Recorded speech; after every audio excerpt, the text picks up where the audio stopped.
Hi అండి అందరికీ, నేను మీ Hima. Welcome back to my channel. చాలామంది హెయిర్ గురించి చాలా కంప్లైంట్స్ అయితే ఉన్నాయి. హాస్టల్లో ఉన్న పిల్లలకి మెయిన్ ఇది చాలా ఉపయోగపడుతుంది. నేను చెప్పే ఇంగ్రీడియంట్ అనమాట.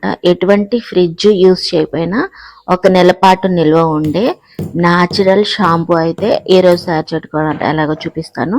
ముందుగా కుంకుడుకాయల్ని ఇలా గింజలు తీసేసుకోవాలి. ఇప్పుడు ఈ గింజలు తీసేసుకున్న కుంకుడుకాయలని చక్కగా ఒక గ్లాస్ వాటర్ యాడ్ చేసుకొని ఆ వాటర్లో ఈ కుంకుళ్ళు అనేది యాడ్ చేసుకోవాలి. ఒక 150 గ్రాములు, ఒక పావు కేజీ వరకు కుంకుళ్ళు అయితే ఉంటాయి. మీకు కావాల్సిన క్వాంటిటీ తయారు చేసుకోండి.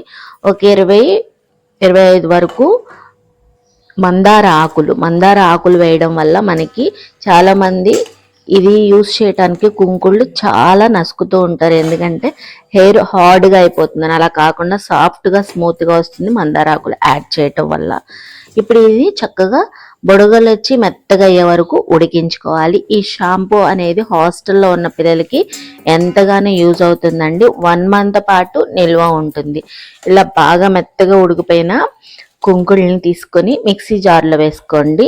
కొద్దిగా వాటర్ ఉన్నాయి కదా, ఆ వాటరే యాడ్ చేసుకోవాలి. బయట నుంచి వాటర్ యాడ్ చేస్తే ఇది నిల్వ ఉండదు. చక్కగా షాంపూ లాగా స్మూత్గా వచ్చేస్తుంది అనమాట. షాంపూ డబ్బాలో వేసుకుని దీన్ని ప్రెస్ చేసుకుంటూ యూస్ చేసుకోవచ్చు. ఇదిగోండి, ఇలా గ్రైండ్ చేసేసుకున్న దాన్ని ఒక స్ట్రైనర్ తీసుకొని చక్కగా ఆ గుజ్జంతా వడకట్టేసుకోవాలి. ఇలా వడకట్టేసుకుంటే మనకి అచ్చం షాంపూ లానే ఉంటుందండి. హెయిర్ స్మూత్గా కూడా చాలా బాగుంటుంది.